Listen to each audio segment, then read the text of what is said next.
Hi there! What we are going to talk about today is something that doesn't get discussed enough in the world of online marketing from my perspective. And that is when we are attracting potential clients or new customers using social media and online marketing, how do those prospects or leads or your audience or whatever you like to call those people, the people who might be interested in what you have to offer, who are raising a bit of a hand, how do they compare with the prospects or leads or audience that you attract when you are marketing offline?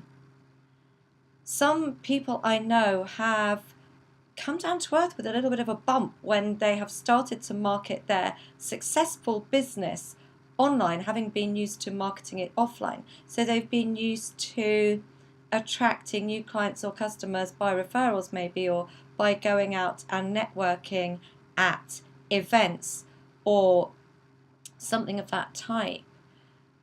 Even if they've been going out there using leaflet drops, say, or speaking at events or advertising in a magazine on a regular basis.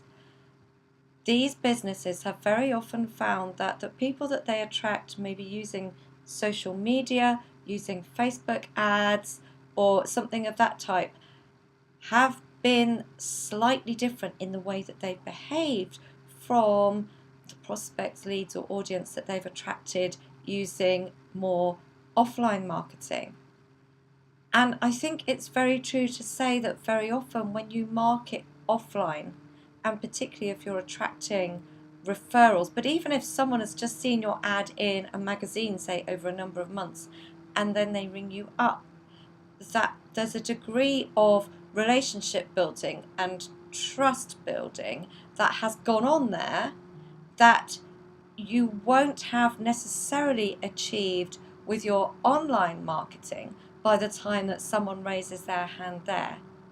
And that means that you may very well need to have a different process sitting on the back of your online lead attraction, your online client or customer attraction process. You might need to have a different process on the back end of that takes people from raising their hand and showing an interest in what you do and what you have to offer through to becoming a customer or a client of yours. So, for example, there's a business that I know of that is situated quite close to me, and the business owner is a magician, and he does magic for business events and personal events as well as selling magic tricks and all sorts of things. But he found when he started running Facebook ads in anger, i.e. actually rolling them out on a regular and consistent basis, that the leads he was attracting through Facebook ads didn't necessarily convert. I don't really like that word, but we tend to know what it means.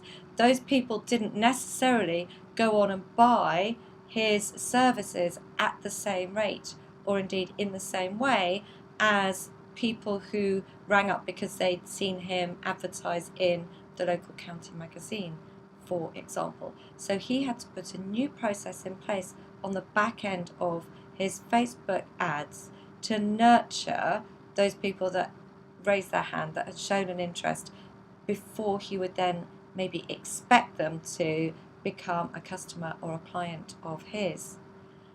By the same token, I was speaking yesterday to a financial advisor who's been attracting lots and lots and lots of clients offline. That's working really well, and they want to expand their reach so that they can attract a new audience by going online. Now, at the moment, with their offline marketing, what works really, really well for them is to encourage people to give them a call and to come into come into their office, have a conversation, and they would then be, through the process of that conversation, they would then sign up to become a client. And I had to point out to this financial advisor that they may very well find, if they're using social media marketing, if they're using Facebook ads, if they're maybe using search marketing, if they're using Google Ads, they may very well get leads, but they might have to put a whole new nurture process into place, because people, having just found them online, aren't necessarily going to jump and want to call these people up to make an appointment to come into their office. So there are going to need to be some steps in between that process. And in fact, they might find that actually expecting people at the end of the process to make an inquiry and come into the office doesn't actually work for the type of people that they attract online. And they might have to think of a whole new way of actually converting those people, which could be maybe to hold a series of little workshops that they invite people to for free, and then they encourage people to sign up as clients off the back of that, something of that ilk. So it's something I wanted to make you aware of. I don't want to frighten the pants off you and to make you think, oh no, online marketing isn't going to work for me.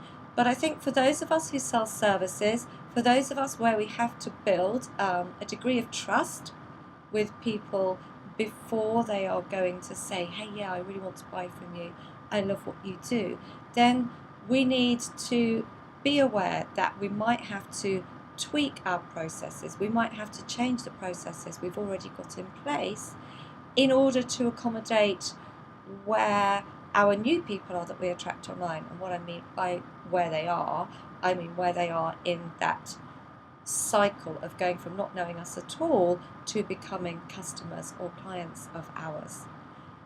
I don't want you to jump into online marketing thinking, yeah, this is absolutely brilliant, and whoa, I've got 20 people that have really liked this post, and now they're all suddenly potentially going to become customers or clients of mine.